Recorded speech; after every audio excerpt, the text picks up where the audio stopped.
My name is John McKeon. I'm the moderator for the Teradata River, and today we have with us Colin White, president and founder of BI Research. Colin, welcome to the River community.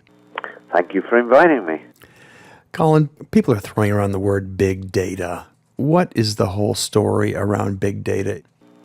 Well, personally, I'm not that keen on the word big data, but inevitably it's a popular buzzword. I think it's a poorly defined buzzword. But at the same time, I think it is quite a useful buzzword. I think, to me, big data represents the kinds of data in an organization that we haven't managed to sort of analyze before. But it's not only about data volume. Of course, we'd like to talk about large data stores in the orders of petabytes with big data. But it's not just about data volume, although that's a key piece of it. It's also about the workloads that we use to process this data. I think big data now represents, as I said, all the data that's rapidly growing in organizations that we haven't managed to process before. A lot of it's what I call multi-structured data. Some people use the word unstructured data, but it's really a lot of multi-structured data in the organization that we haven't analyzed before from a business intelligence viewpoint. And of course, those volumes are growing much faster than the structured data volumes that we traditionally process in something like a data warehouse and analytical systems. And so it represents really a big untapped resource of information that we can analyze. But often in analyzing that information, we're actually pushing what is possible with more traditional technology, and that's why we're starting to see new technologies coming out for processing this data. And so to me then, there are three factors about big data. It's the volume itself.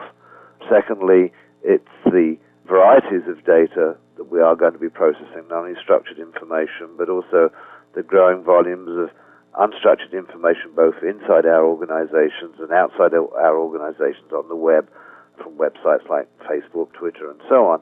And then thirdly, it's the actual workloads, the complex workloads that are involved in processing that data. So we have to look at all three, I think.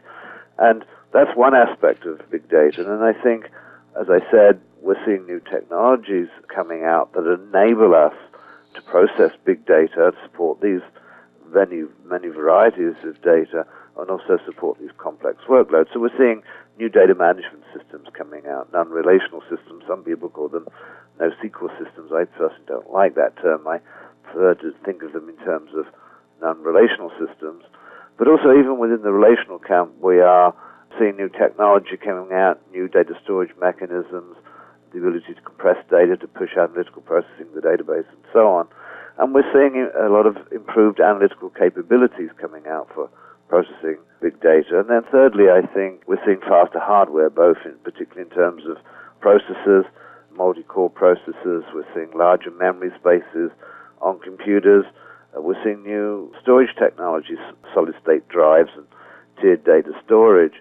So big data is all about really taking these varieties of data, the workloads, the data volumes, and matching them to the appropriate database management systems and exploiting these analytical capabilities and faster hardware. So it represents quite a broad field, and I think what we need to focus on is not so much data volumes, but the workloads, and say, okay, we have this workload processing this kind of data.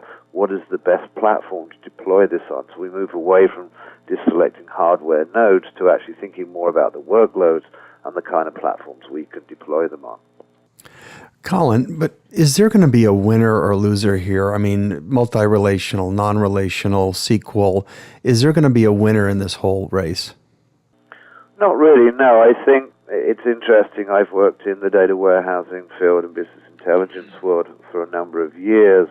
And of course, we've tried to build the enterprise data warehouse, and many organizations have been successful in doing that.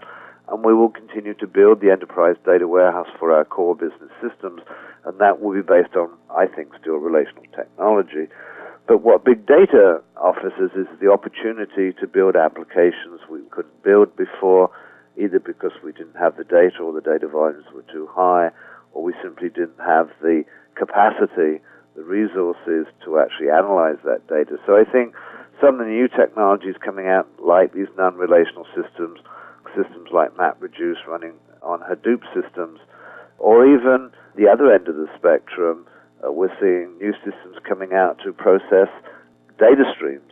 so we can actually process data in motion as it flows through systems. So we have, for high volume, close to real-time systems, we may be analyzing streaming data as it flows through the system. More conventional structured data will still continue to be built and brought into the enterprise data warehouse. And I think thirdly, we're seeing things like these non-relational systems like Hadoop, graphical databases and so on, very much geared towards more batch processing of multi-structured data. So I think some advocates say these non-relational systems replace relational. They're not.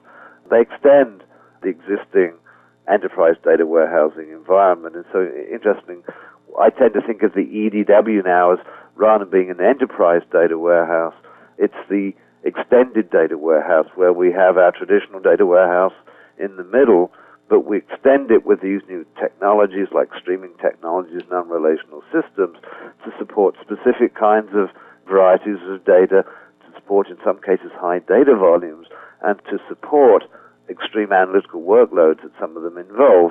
And the challenge, of course, is to find the right platform for the right workload. And then as we extend the data warehousing environment, is to make all these systems coexist together. So it's going to be complicated, but I don't think any one system would dominate. I think, as I said, it's a question of matching the workload to the actual deployment options that we have out there and then making those deployment options work together. Well, Colin, at the end of the day, somebody's going to say, show me the money. So where do I put my money? Which side of the equation do I stick the dollars? I think it's really looking for opportunities here. I think there are many good case studies out there. Obviously, a lot of the big data applications we see that have become visible are very much in the web-based retail environment. So we get the web retailers, we get the web companies like Yahoo and Amazon and LinkedIn and Twitter. They obviously have huge volumes of multi-structured data. They're very much the people that develop some of these non-relational systems.